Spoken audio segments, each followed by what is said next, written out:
오늘부터는 이제 마태복음을 함께 조금씩 살펴나가 보도록 하겠습니다. 마태복음의 서론적인 이야기를 조금 하자면요. 이 마태복음은 신약 성경 가장 처음에 위치한 책이기는 하지만요. 원래의 순서대로 따지자면 마가복음이 가장 먼저 쓰였을 것이다 라고 추정을 하고 있어요. 왜 그러냐면요. 이게 이 마태복음과 마가복음과 누가복음 이 세 복음서를 공관복음서라고 이야기를 하는데 이 세 복음서의 내용들을 비교해 보니까 그렇게 보인다라는 거예요. 이게 무슨 말이냐? 이제 마태복음하고 마가복음하고 누가복음 이 세 복음서를 비교해 보니까 신기하게도 이 마가복음에 기록된 표현이나 내용 그대로가 마태복음이나 누가복음에 그대로 실려 있는 것들이 있더라는 거예요. 그래서 이게 어떻게 된 일일까? 유추를 해보니까 마가복음이 내용이 제일 짧아요. 장수도 제일 짧고 내용도 제일 짧은데 이 마가복음을 토대로 마태복음과 누가복음이 마가복음을 자료로 해서 기록했을 것이다 라고 추정을 하게 되는 거죠. 그런데 이렇게 추정을 하자니까 또 무엇이 생기냐면요. 또 보니까 이 마가복음의 내용 말고도 마태복음과 누가복음에 이 두 복음서에 공통점이 있더라는 거죠. 마가복음의 내용을 제외하고더라도 이 마태복음과 누가복음에 공통점이 있더라는 거예요. 그럼 이 공통점은 도대체 어디서 왔느냐라고 할 때 이 큐라고 되어져 있는데요. 이게 독일어로는 원래 ���레라고 하는 이제 문서라는 뜻이에요. 그러니까 가상의 어떤 문서. 마태복음과 누가복음이 이제 마태와 누가가 각각의 복음서를 기록할 때에 마가복음 외에 또 다른 어떤 자료를 같이 어떻게 하다 보니까 공통의 자료를 참고했을 것이다 라고 해서 추정을 해서 Q라고 이제 그 문서를 이름을 Q라고 지었어요. 뿐만 아니라요. 근데 이렇게 하더라도 또 남는 게 뭐냐면 마태복음과 누가복음만의 각각의 자료들이 전혀 다른, 그러니까 마가복음이나 누가복음에는 실려있지 않은 내용이 마태복음에 있고 또 마태복음과 마가복음에는 실려있지 않은 내용이 누가복음에 실려있더라는 거예요. 그럼 이건 어떻게 설명될 것인가? 이거는 이제 자기가 제자로서 알고 있었던 내용 혹은 이제 전승으로 내려왔었던 이야기들 아니면 기타의 어떤 자료, 마태복음 같은 경우는 마태 자료라고 하는 어떤 자기가 정리해 놓은 자료일지 아니면 어떤 제3의 자료일지는 모르겠지만 그 자료들, 이 마태복음은 그래서 이 마가복음과 Q라고 하는 가상의 어떤 문서와 그리고 마태 자료라고 하는 이 세 가지의 문서를 토대로 기록했을 것이다. 그리고 누가복음은 이 마가복음과 또 똑같이 Q라고 하는 어떤 가상의 문서와 그리고 누가만이 가지고 있는 누가 자료라고 하는 이 세 가지를 합쳐서 이 누가복음을 기록했을 것이다 라고 하는 이러한 가설들이 등장을 하게 됐어요. 물론 이거는요 말 그대로 그냥 추측이에요. 추정일 뿐이기는 하지만요 상당히 일리가 있어요. 왜냐하면 이 마가복음의 내용이 마태복음이나 누가복음에요 정말 단어 하나도 안 틀리고 그대로 실려있는 부분들이 상당히 많이 있거든요. 그래서 이 마가복음이 아마 가장 먼저 쓰였을 것이다 라고 이렇게 추측을 하게 됩니다. 그리고 또 그 다음으로 이제 이 마태복음은요 책의 이름처럼 예수님의 12제자 중에 한 사람으로 불리우는 레위라고도 불리는 세리였었던 마태, 이 사람이 복음서를 기록한 걸로 알려져 있습니다. 그리고 다른 복음서들에 비해 구약 성경 인용이 상당히 많아요. 다른 복음서들에 비해서 구약 성경의 내용을 인용한 부분들이 상당히 많이 있고요. 그리고 유대교적인 표현들이 상당히 많이 등장을 하는 걸 볼 수 있습니다. 이방인들이 쓰는 표현보다는 유대인들이 많이 쓰는 표현들이 상당히 많이 들어가져 있어요. 이런 것으로 볼 때에 이제 그리스도교로 개종한 유대인들을 대상으로 이 마태복음을 기록한 것이 아닐까라고 추정을 하고요. 이 마태가 속해 있었던 그 교회 공동체가 아마도 다분히 유대인들이 많이 있는 그런 공동체였을 것이다 라고 추측을 하고 있기도 합니다. 그리고요, 이 마태복음이 이렇게 구약 성경을 많이 인용하고 유대적인 표현이 많이 등장하는 이유가 있는데요. 그것은 뭐냐면 바로 이 구약 성경에 등장하는 모세라고 하는 인물과 특별히 견주어서 마태복음을 기록을 하고 있어요. 이 마태복음의 구조를 보면요, 굉장히 신기하게 생겨 있거든요. 여기 보시면 이제 이렇게 1장부터 4장, 5장부터 7장 이렇게 되어 있는데 노란색으로 표현되어져 있는 부분이 있죠. 이 노란색으로 기록되어져 있는 거는요, 예수님의 설교 부분이에요. 설교. 근데 예수님의 설교 파트가 몇 개가 나오냐면 총 5개가 나옵니다. 5개 하면은 모세 때 뭐가 생각나시나요? 그렇죠. 모세오경. 모세오경과 견주어서 예수님의 설교 5편을 사이사이에 배치함으로 인하여서 예수님이 모세보다 훨씬 더 뛰어나신 분이다. 구약에 예언되었었던 율법과 모든 예언들을 완성하신 분이 바로 예수님이다 라고 하는 것을 보여주기 위해서 특별히 이러한 구조들을 채택했어요. 마태복음은 일부러. 그래서 마가복음이나 다른 복음서들의 어떤 자료들을 가지고 짜깁기를 해가지고 순서들을 자기의 어떤 목적에 따라서 기획을 했어요. 그래서 이제 사이사이에 있는데 순서가 보면요, 이렇게 가운데로 밀려 들어갔다가 또 다시 이렇게 나오는 구조로 되어 있죠. 이거를 이제 교차 대칭 구조라고 이야기를 하는데요. 이런 교차 대칭 구조에 있어서 중요한 포인트는 어디에 있을까요? 정가운데에 있어요. 정가운데. 정가운데가 근데 뭐냐면 바로 13장에 나오는 천국 비유 이야기입니다. 그래서 마태복음이 특별히 강조하려고 하는 것은요, 이 마태복음이 예수 그리스도께서 구약의 어떤 그 인물보다 더 뛰어난 분이시고 구약에 예언된 메시아로서 이 땅에 하나님의 나라를 가지고 오시는 분이다. 그럼 그 하나님의 나라가 어떤 것이냐라는 것을 보여주기 위해서 특별히 이런 구조들을 채택해서 기록한 것이 바로 이 마태복음 이야기입니다. 자, 이제는요, 이제 우리가 함께 본 이 1장의 첫 부분인 예수님의 족보에 대한 이야기를 함께 한번 해보려고 하는데요. 이 예수님의 이 족보는요, 살펴보시면 아시겠지만 우리가 예전에 보았던 룻기하고도 접점이 있죠. 예, 바로 이 왼쪽에 파란색으로 글씨로 쓰여 있는 보아스라고 하는 인물입니다. 하지만요, 이 사실은 그냥 좀 넘어가도록 할게요. 그런데 이 족보는요, 17절에서 말하는 것처럼요, 아주 독특하게 세 파트로 나누어져 있어요. 첫 번째가 또 14대, 두 번째가 14대, 세 번째가 14대. 이렇게 세 가지의 파트로 나누어서 이렇게 기록이 되어져 있습니다. 이렇게 기록된 것에는요, 목적이 있어 보여요. 그 목적은 무엇이냐면요, 1절에 등장을 하죠. 아브라함과 다윗의 자손 예수 그리스도의 계보다. 다시 말해, 여기에 중요한 인물이 누구다? 아브라함과 다윗과 예수다. 그래서 이 세 사람을 기점으로 해서 나눠보니까 14개의 계보가 세 파트로 나눠지더라는 거예요. 하지만요, 잘 보면요, 뭔가 이상해요. 뭐가 이상할까요? 그렇죠. 다윗이 2번 기록되어져 있어요. 첫 번째 아브라함과부터 다윗까지의 14대에서도 마지막에 다윗이 기록되어져 있고, 두 번째 다윗부터 바벨론 포로에 잡혀가는 시기까지 다윗이 첫 번째 기록이 되어져 있어요. 그러니까 정확하게 따지자면 첫 번째 계보에서는 한 명이 빠져야 맞죠. 아니면 두 번째 계보에서 한 명이 빠지든지. 그러면 13, 14, 14 아니면 14, 13, 14 이런 식의 구조죠. 그럼에도 불구하고 의도적으로 이 다윗을 2번을 기록해서 14대, 14대, 14대인 것처럼 그렇게 기록을 했어요. 또 잘못된 게 또 있어요. 그게 뭐냐면요, 제가 빨간색으로 표시해놨는데요, 요람과 우시야 사이에, 그리고 요시야와 여고냐 사이에 몇 사람이 누락되어져 있어요. 자, 한번 보세요. 원래 요람과 우시야 사이에는요, 아하시야, 요아스, 아마샤라고 하는 사람이 있었어요. 그런데 이 세 사람이 누락되어 있습니다.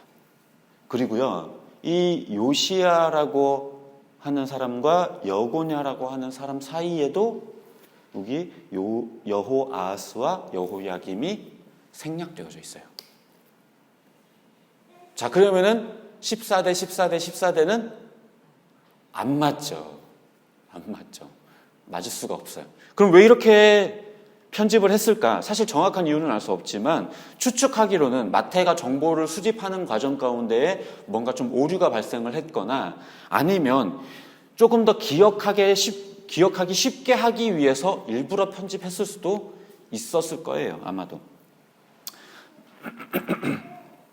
여기에 이 아하시아와 요아스 그리고 아마샤라고 하는 이 세 명의 왕은요, 요람이라고 하는, 여호람이라고도 부르고요, 요람이라고 부르는 이 왕의 세 아들이에요.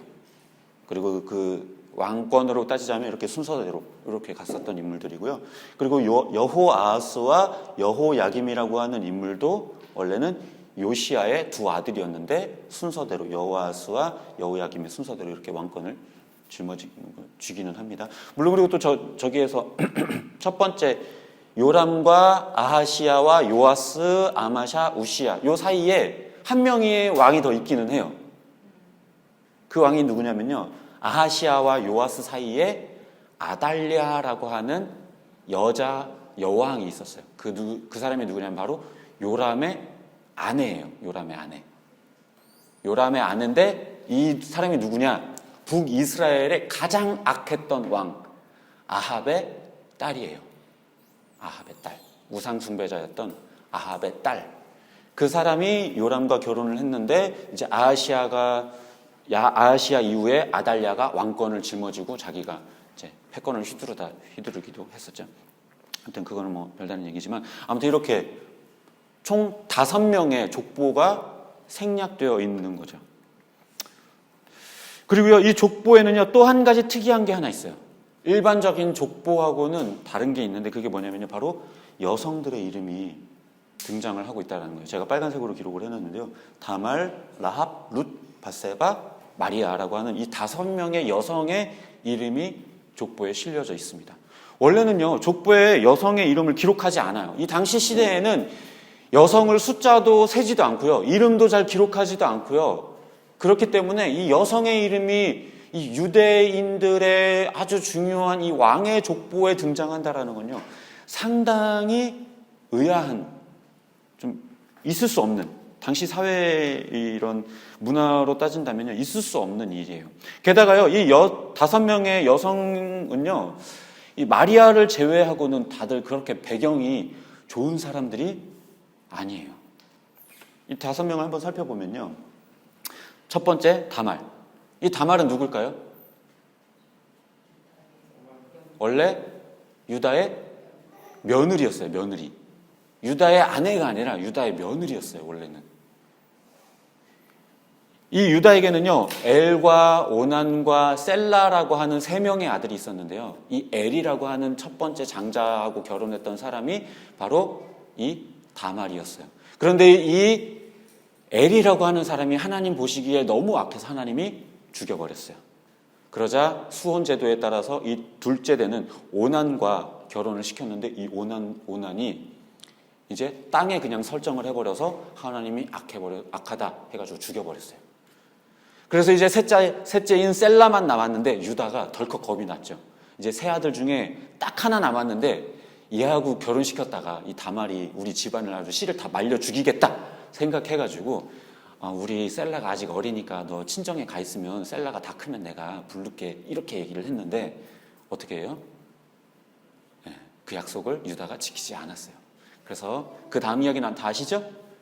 네, 그렇게 해서 이제 기생인 척 해가지고 이제 몰래 이렇게 잠자리를 들게 해가지고 결국에 그 사이에서 낳은 두 아들이 바로 베레스와 세라입니다.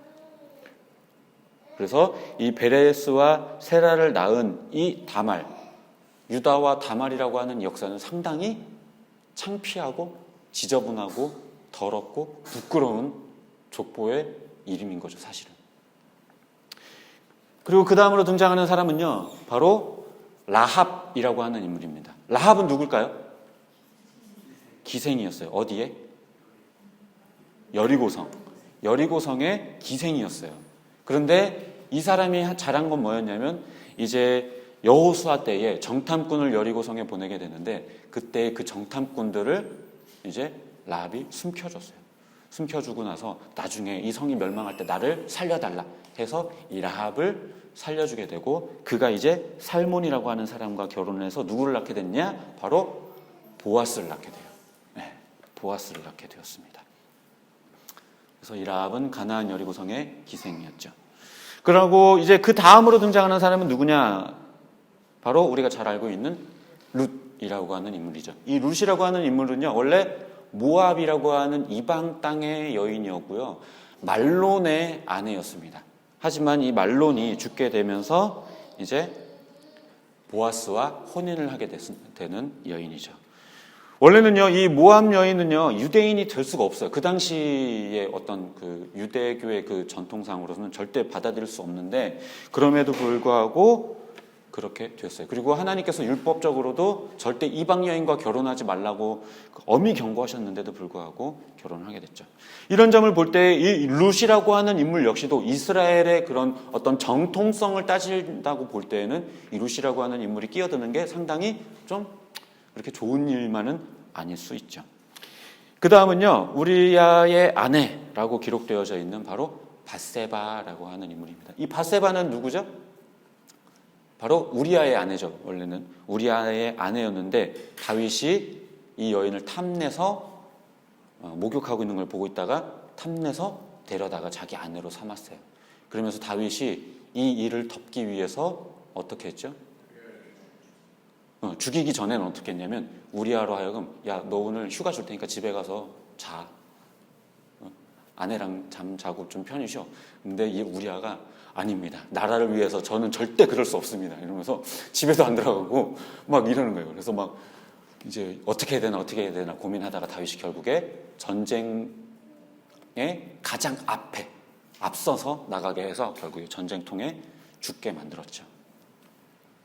그 다음 마지막 인물은 이제 마리아라고 하는 인물인데요. 이 마리아라고 하는 인물만 어떻게 보면 가장 뭐 어떤 그 배경이나 이런 것들이 좀 깨끗하다고 해야 될까요? 뭐 그런 사람이죠.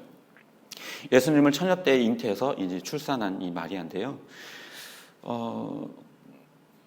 오점이 없는 여인이기는 하지만 그럼에도 불구하고 이 여인의 이름이 족보에 등장한다는 건요, 상당히 좀 의아해요. 게다가요, 이 족보에서 보면 16절에 보면 어떻게 기록이 되어 있냐면, 야곱은 마리아의 남편 요셉을 낳았고 요셉이 예수를 낳았다 이렇게 표현하지 않고 마리아에게서 그리스도가 났다. 갑자기 뭔가 족보가 끊겨지는 듯한 표현이 등장을 해요. 그러면서 마리아가 상당히 좀 뭔가 좀 강조되는 느낌이 좀 있기는 하죠. 아무튼 이렇게요, 마태는 예수 그리스도의 이 족보 안에 이 여성들의 5명의 이름을 끼워 넣음으로 인하여서 이 예수 그리스도의 그 구원의 역사 가운데 남녀의 구별이 없고 이방인과 유대인의 구별이 절대 있을 수 없다.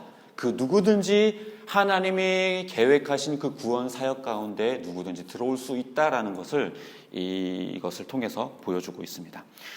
또 그리고요, 우리가 아까 그 족보들을 보면 족보들을 보면 아시겠지만요, 다윗을 비롯한 왕들의 이름이 상당히 많이 기록되어져 있어요. 그런데 이 왕들의 이름 가운데에 선한 왕들의 이름만 기록되어져 있느냐? 그렇지가 않아요. 상당히 악했었던 왕들의 이름도 많이 기록되어져 있습니다. 그 중에서도 어떻게 보면 남유다에서 가장 악한 왕이라고 말할 수 있는 사람이 바로 여호람이라고 하는 아달랴와 결혼을 했던, 그래서 우상 숭배하게 했었던 이런 왕의 이름도 버젓이 기록이 되어져 있어요. 상당히 부끄러운 이름이잖아요. 어떻게 보면 이거는 차라리 족보에서 지워버리거나 없애버리는 것이 훨씬 더 나을 수도 있는데, 그걸 편집해서 없애버리는 게 나을 수도 있는데도 불구하고 이 이름들을 족보 안에 기록해뒀어요. 왜 그럴까요? 이 족보가요, 우리가 볼 때는요, 어떻게 보면은 이런 어떤 사전 지식 없이 그냥 보면 어때요? 별 느낌 없죠. 아브라함과 다윗이 이렇게 해서 족보가 흘러와서 예수님을 낳았다는 건가 보다, 이렇게 그냥 보이는데요, 유대인들이 볼 때는 어땠을까요? 유대인들이 볼 때는 상당히 낯이 뜨거워지고 아마 부끄러웠을 거예요. 여기에 다말, 라합, 룻, 밧세바 이런 이름들이 등장하고, 그리고 상당히 악했었던 왕들의 이름이 등장하는 걸 보면서 아마 낯이 뜨거웠고 부끄러웠을 것입니다. 인간적으로 볼 때요, 이 족보가 상당히 추악하고 더러운 족보예요. 그나마 자랑스러운 이름이라고 해봐야 아브라함이나 다윗 이 정도일 거예요. 조금 많이 자랑스러운 사람이라고 해봐요. 그래서 그러다 보니까 1절에서도 다른 사람의 이름이 아닌 아브라함과 다윗의 자손 예수 그리스도의 계보라 이렇게 이야기를 하고 있는 거죠. 그렇다면 이 족보가 우리에게 전해 주려고 하는 메시지는 뭘까요? 마태는 왜 족보를 이 복음서의 시작에 첫 스타트에 이것을 기록해 두고 있었을까? 우리는 생각해 볼 필요가 있을 것입니다. 물론 그 분명한 의도는 완벽하게 이해할 수는 없겠지만요. 추측해보기는 아마도 먼저는 인간의 실수와 잘못 가운데에서도 결코 하나님의 뜻과 계획이 실패가 될 수 없다라는 것, 좌절될 수 없다라는 것을 우리에게 보여주고자 하는 메시지가 있을 것입니다. 룻기를 통해 우리가 보았던 것처럼요, 이 보아스를 살펴봤던 것처럼 인간들은 늘 실수하고 실패하고 잘못된 선택을 하지만 하나님의 계획은 그 보아스와 룻을 통해서 철저하게 완벽하게 다윗이라고 하는 왕의 계보를 이어가시는 하나님의 놀라운 그 계획과 섭리를 우리는 보았죠. 그런 것처럼 하나님께서는 이 족보 가운데에서도 인간들이 실수하고 잘못하고 악한 왕들이 등장하고 그런 더럽고 추악한 입에도 꺼내기도 부끄러운 일들을 인간들은 벌이지만 그 가운데에서도 하나님께서는 결코 실수하지 아니하시고 좌절하지 아니하시고 예수 그리스도라고 하는 이 메시아를 이 땅 가운데 보내시는 일에 있어서 절대로 실패하지 않으신다라는 거예요. 온갖 악하고 못된 왕들이 이 다윗의 후대로 나타나지만요, 하나님께서는 그들의 악함 가운데에서도 하나님의 계획을 꺾지 않으셨던 거예요. 오히려 그들이 그렇게 악함에도 불구하고 하나님께서는 그 길을 끊어내지 않았어요. 어떻게 보면 악하기 때문에 내가 도저히 여기에서는 예수 그리스도라고 하는 인물을 못 내겠다 하면서 그 대를 끊어버리고 다른 인물을 택할 수도 있는데 하나님께서는 그렇게 하지 않으시고 예수 그리스도라고 하는 인류의 구원자 메시아를 내셨던 겁니다. 인간의 악함도, 인간의 연약함도, 사탄의 방해도, 그 어떤 역사의 흐름도 인간을 향한 하나님의 이 구원의 계획과 의지를 꺾을 수 없다라는 것을 보여준 것이 바로 이 마태복음 1장에 등장하는 이 족보인 것입니다. 그리고 또 한 가지는요, 예수 그리스도께서 구약에 예언하셨었던 다윗의 자손으로 오실 메시아에 대한 정당성이 여기서 보여지게 되는 거죠. 다윗으로부터 오는 그 왕의 계보를 따라서 예수님께서 탄생하셨다라는 것을 이 족보 안에 기록함을 통해서 이제 다윗과 같은 힘을 가진 메시아가 다윗의 족보 안에서 일어나게 될 것이라는 것이 구약에 예언되어져 있는데 이제 그것이 여기에서 실현되었다라는 것을 보여주고 있는 것입니다. 이로써 너희가 바라던 그 메시아가 예수님이다. 너희를 진짜 해방시켜 주려고 했었던 그 메시아가 바로 이 다윗을 통해서 다윗의 족보 가운데에 나타났다라는 것을 이 1장에서 선포하고 시작하고 있는 거죠. 그래서 이제 예수 그리스도가 어떤 분이신가, 이 땅에 어떻게 오신 분이신가라는 것을 이 족보를 통해 우리에게 보여주고 있습니다.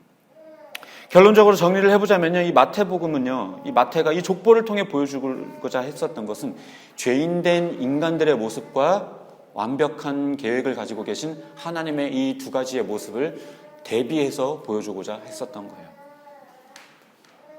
인간들은 범죄하고 실수하고 실패의 역사를 반복하고요, 부끄럽고 난잡하며 지저분한 역사를 그렇게 만들어가지만 하나님께서는 그 역사를 관통하시는 신실함을 보여주셨고 또 온전하고 실수가 없는 완벽한 계획과 섭리를 하나님께서는 보여주셨던 겁니다. 인간들이 생각하지 못했었던 방식으로 인간들이 생각하지 못했던 때에 이 족보를 통해 하나님께서 그 계획을 이뤄내셨습니다.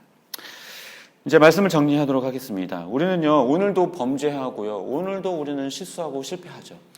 마치 이 마태복음에 등장한 예수 그리스도의 족보처럼 역사 가운데에 우리들은 또 실수하고 또 잘못을 저지르고 역사의 한 페이지에 또 죄를 기록하고 있어요. 하지만 그럼에도 불구하고 우리들의 날마다의 잘못된 그 오점과 같은 역사 가운데서도 하나님의 그 계획은요, 지금도 신실하게 이루어지고 있다는 겁니다. 예수님의 이 족보에서 우리가 배울 수 있는 게 바로 이거예요. 놀라운 메시아의 등장과 구원 사역을 이렇게 추하고 부끄러운 5점의 족보 가운데에서도 이루어내신 하나님의 그 신실하심과 계획하심이 지금도 우리들의 삶 가운데 살아있다는 것. 우리들의 죄악됨과 우리들의 연약함과 우리들의 부끄러운 행실과 부끄러운 말과 행동이 가운데에서도 하나님은 우리를 포기하거나 버리거나 내팽개치거나 구원에서 탈락시키지 않으시고 우리를 오히려 그 구원의 역사 가운데 부르시고 역사의 한 페이지에 남게 하시고 그걸 통해서 하나님은 놀라운 우리가 알 수 없는 그 미래의 어떤 그 계획들을 이루어가고 계신다는 것입니다. 그래서 우리는 이 말씀을 통해서 이 족보를 통해서 우리도 위로를 받았으면 좋겠어요. 유대인들이 남겼었던 이 5점의 족보. 하지만 신실하게 예수 그리스도라고 하는 메시아를 이 땅 가운데 보내셨던 하나님의 놀라운 계획. 이것을 대비하여 보면서 여러분들의 삶 가운데서도 아마 제가 가끔 이렇게 막 강한 설교를 하거나 이러면 그래 나 쓰레기 같은 이러면서 막 오늘도 참 그지같이 살았다 이렇게 막 후회하고 이럴 때도 있겠지만 그럼에도 불구하고 우리들의 오점과 실수 속에서도 하나님께서는 하나님의 나름의 그 역사들, 그 계획들을, 섭리들을 이뤄가고 계시다라는 것을 기억하시고 바라기는 우리의 실수의 역사 속에서도 그 구원의 계획을 이루시는 그 하나님의 놀라운 은혜가 앞으로의 역사 속에서도 여러분의 삶 속에서도 온전히 이끄심으로 이어지기를 주님의 이름으로 축복합니다.